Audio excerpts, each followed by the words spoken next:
Happy Thanksgiving. It's Thanksgiving Day, so I did a little bit of a Thanksgiving special. I recorded a little bit of that repair from yesterday, replacing that DOC on the 470. There's a couple things in the truck I want to show you too, so let's get into the repair. Well, here at John Deere, got a DOC for an Isuzu. Some kind of a sensor for an Isuzu too. I'm not even sure what this is. I don't know. Oh, it looks like an exhaust sensor. So let's go put this on and see what kind of shenanigans we can get into. It's the day before Thanksgiving. It's 38 degrees this morning. I don't understand how you guys like the cold. I hate the cold. So we gotta go, it's about 40 minutes down the road to go put in that DOC. It's a 470. So let's go see what we can come up with.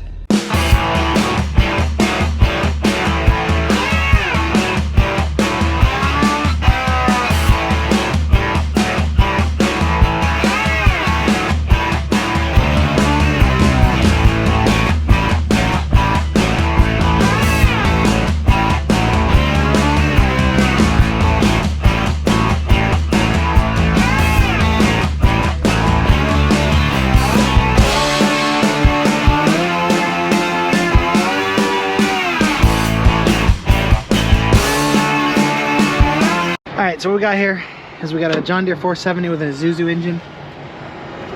And we have, I don't know, 8 or 9 of these Isuzu engines, and we don't really have any problems with them. But we're replacing the DOC today.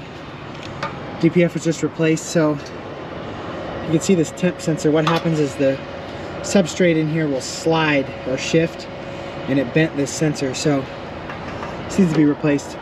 Grabbed a 12 and a 14 because I need one, because it's an Isuzu. So my tray doesn't usually have a 12 or 14 because I don't use them on a daily basis, but since we're working on a Japanese engine, we're gonna need that.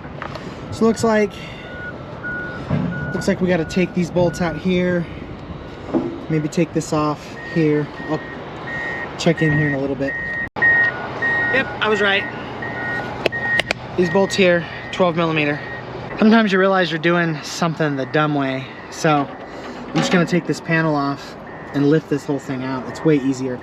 But I shattered my 19 millimeter Sunex swivel. I gotta find the rest of it so I can get it warranted. It fell down somewhere under the machine. See how it shifted? It's loose. But look, it damaged the DPF. I gotta see what they want to do to this here. All right, I'm just gonna put it back together and run it because this DPF is only like 3 months old. So I'm just gonna clean some of this up and we'll see what happens. If we have to replace it later, we can replace it later. That was much easier to do it that way. Even Isuzu makes these idiot proof. You can tell these are coarse threads and these are fine threads, so you can't mix these two sensors up. Well, there it is. I got it all back in. Just gotta tighten this sensor, put all the guarding back on, and then I don't have IDSS, so I can't do the calibration, but I'm just gonna run it and see what happens. All right, it's all back on. Let's run it, see if that sensor's reading. That's DOC outlet. And that job wasn't really that hard at all. It's probably like a 2 on the difficulty scale. That wasn't hard at all. Got this nice little platform to stand on. Stand on the pump if you have to. All right, so it has this little code symbol. So key on, you hold 9 here, and you press this menu button right here. So then you go down to where it says service menu, monitoring, and then I want engine, oops, to start. And then there's all your EGTs. So this one and this one. So let's run it and make sure that these are going to start reading.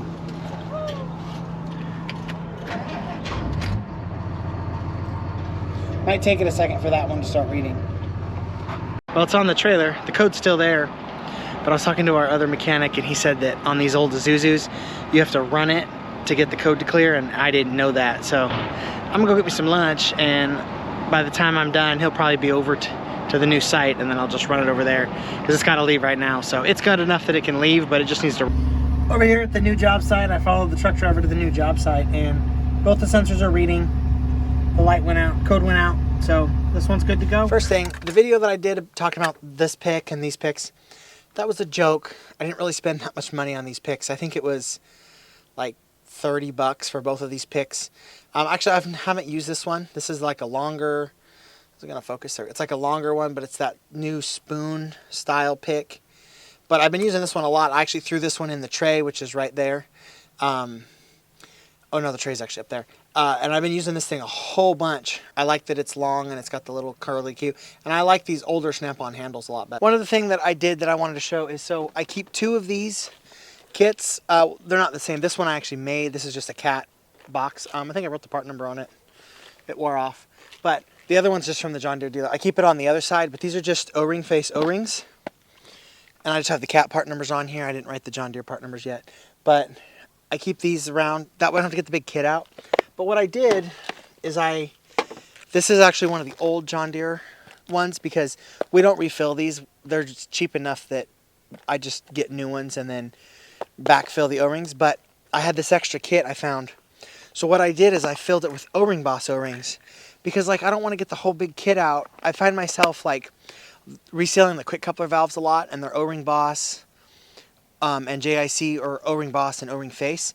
So I don't want to get the big kit out every time, because it's kind of buried.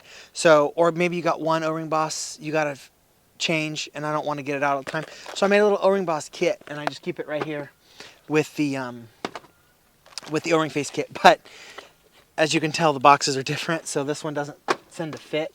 Like, I had them stacked like this, but when I got this one, it doesn't fit. So it's not that big of a deal. I might just switch it, because I have one of these O-ring face ones on the other side. But just a couple things I wanted to show you guys that I've been thinking about. Thanks for watching. You guys like, comment, subscribe, all that stuff. There's also a membership if anybody would like to join. Post some exclusive content here and there, and I'm thinking of some other ideas. If anybody's got any ideas, just comment down below.